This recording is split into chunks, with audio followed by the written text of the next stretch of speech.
LEGO's new Minas Tirith just came out, and with it a bunch of new prints and molds for Gondor. So in today's video, I'm going to show off my brand new Gondor army, and along the way, hopefully teach you a couple of ways to stretch out the parts to get more figs than came in the original set.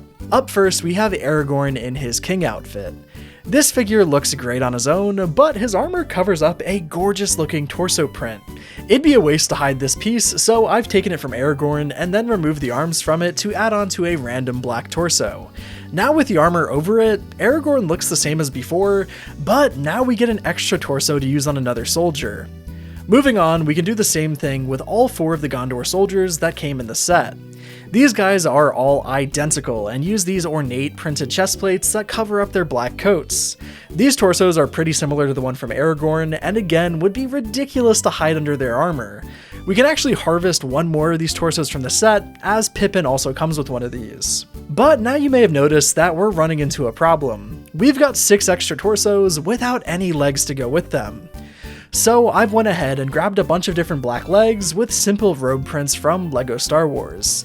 A lot of common characters from that theme like Luke, Darth Maul, Vader, and Sidious have legs that blend together wonderfully with these new Gondor torsos.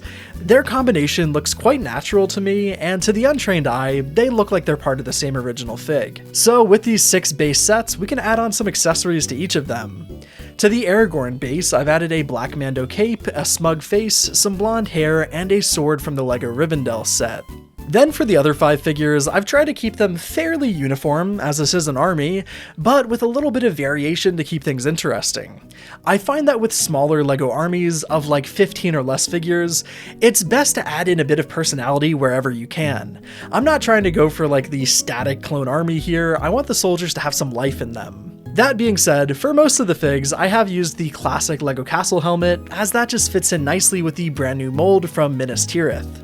So with these 6 figures done, I can then add them to the armored soldiers that I've stylized with some different weapons like a poleaxe, sword, and spears for the men on horseback. I love how these 10 figs look together, but we're not quite done yet. The new set also gave us Denethor in his chainmail, so we can use his parts to make a pretty simple crossbowman. I've given this guy a grey Mando cape to match the fur lining that we see on the print, which I think looks really nice together. He's also got a silver crossbow and a kettle helmet that I think works quite nicely with the rest of the army. Next up, we of course have Faramir, which I'm choosing to leave as is because, at least to me, the designer nailed this character in LEGO form. I have seen some people complain about the hair color, which I guess is a fair critique. Personally, I think LEGO's medium nougat color would have probably been the more accurate choice, though it's not a deal breaker for me. Now that's all the figures that you can make with the original set, but I have one more that I've made with some parts from the old Lord of the Rings theme. Back in 2013, LEGO released a King Aragorn figure that used this dark blue and red scheme that you can see here.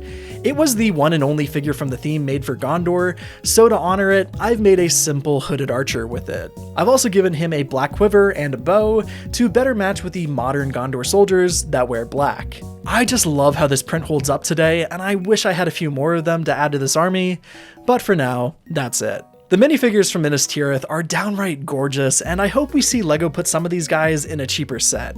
It feels really cliche to say at this point, but LEGO is missing out on a lot of money by not making Lord of the Rings battle packs.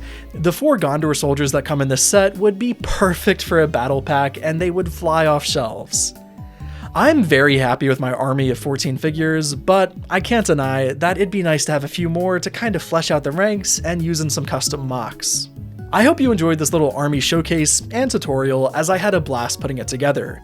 My regular fella non-sponsored review of Minas Tirith will be going out next week, where we'll be taking an in-depth and critical look at the set, so if you want to see that when it releases, why not subscribe? Finally, a big thank you goes out to my channel members Gyojo, Faisal, Rio Bricks, Walktermeister, Ryzen Covers, Peter, Daventria Bricks, Space Marine 5869, Nimble Saucepan, The Squad Up Kid, Bins Yuin, and all of my other members for supporting the channel.